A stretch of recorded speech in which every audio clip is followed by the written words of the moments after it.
how then do we get more people to vote? Let's bring into the conversation John Howell, Conservative MP for Henley and Tame. Good morning to you, John. Good morning. Also with me is Andy Pedersen, who is President of Oxford Brookes Students' Union. Good morning to you, Andy. Good morning. Andy, John, Andy. Andy, let's start with you then. Do you see there being a problem at the moment with getting young people engaged in politics? Absolutely. I think there's a huge problem getting young people engaged in politics. That problem, well, voter registration certainly hasn't helped with that problem. But there's a fundamental issue in the way that politics communicates with people. And you look at the way that communications have changed between the younger generation and what is currently the political generation. And students don't read traditional media. Students aren't you look at social media. The Tories have today come out and said that they spend £100,000 a month on Facebook, and actually Facebook's already moved on. If you're over 25, Facebook is the fundamental social media. But actually, if you look at students, they're far more engaged with Instagram, with Twitter, with Flickr, and all these other social media. So the process needs to keep up with what you are doing, rather than being stuck with the way it was done 50 years ago, 100 years ago. Absolutely. If you look at traditional media, students don't read newspapers. They don't tend to look at Daily Mail online, Guardian online. If they go to BuzzFeed and these new up-and-coming routes of media on the internet. John Howell, MP, has he got a point? Well, firstly, this is a perfectly timed discussion. I'm off to the University of Kent next week, where I've been invited by students at the University of Kent to come and talk to them.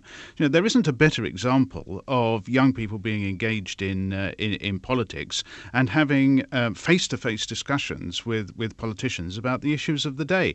So, while I accept that we've got to engage, particularly students in the process, I don't accept that it's all doom and gloom, and the fact that I've been invited to Kent is a prime example. Here's the thing, it doesn't have to be doom and gloom though, but what I'm getting from what Andy said is that the political parties have to find more and better ways of communicating their message. So face-to-face with your meetings, that's fine, but leaflets and knocking on doors ain't going to cut it in the 21st century. And as Andy was saying, so you're using Facebook. What else are you doing to try and reach younger people?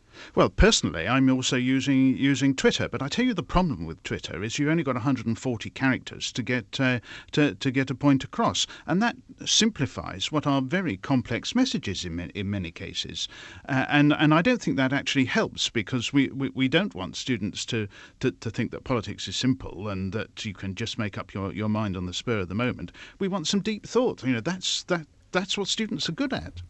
The point about Twitter and 140 characters is an interesting one. The fact is, if you haven't engaged someone in those 140 characters to go and find more information for themselves, the chances are you're not going to engage them with their argument. Because if you look at the way the media works now, people's attention span has dropped, and there's always something else. There's always more information to go and look for. So if you can't engage people in those first 140 characters, they're unlikely to engage. Full stop. John Howell? Well, I try very hard to get my messages across on Twitter. Every day I think about what I'm going to say, but actually I don't get very much feedback from it. I did have an advisory committee, if you want to call it that, but young people that I could turn to bounce ideas off, to get input to my campaigns, and that worked really well for a while.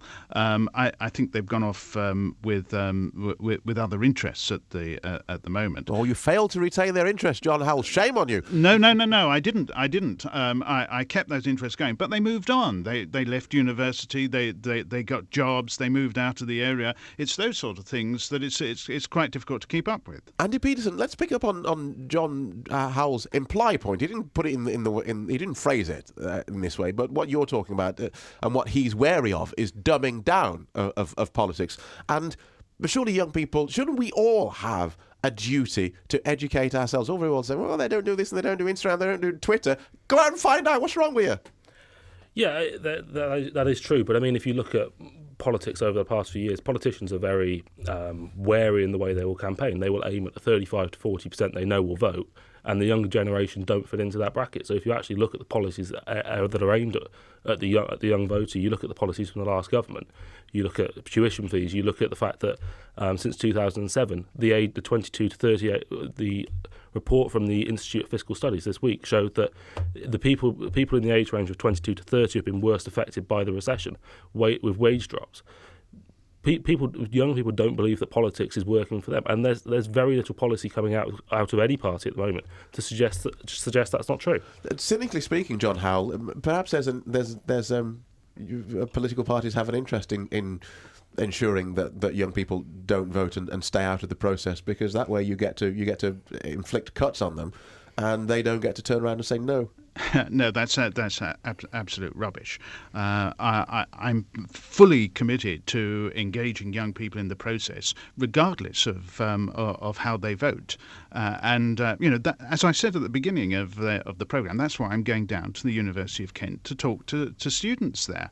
But the fact is that something like more than just over 42% stated they had no interest in politics. I can't believe that is true. They have an interest in the basic things of life that make up politics. That's what politics is about. It's not about the big airy fairy things. It's about the detail of how you live your life. Andy Pedersen, let's pick up on the. You were going to pick up on that. Just one quick point there. I mean, going down to the University of Kent to speak to people who have invited you is one thing, but that's not engaging new students in politics. That's engaging people who are already engaged, and that's about engaging those who want to be engaged.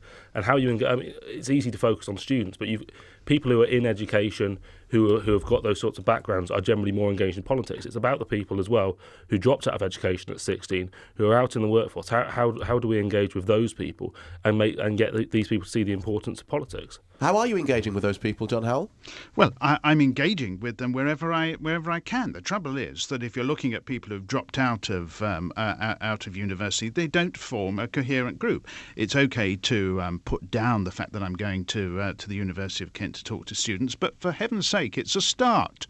And I've willingly accepted the invitation to go and talk to them, as I do when I go round to. I've been to every school in my constituency, every school, and talked to the students there. Got some pretty good questions from the students there, and we've had really good discussions, sometimes at the expense of the teaching staff, but it's been really worth doing in order to get them engaged in what a politician does and what a politician is. Let's pick up on the. I think it was John Howell's point. This idea of students turning around and saying not interested in politics. I hate it when I hear that, because I think it's a lazy answer.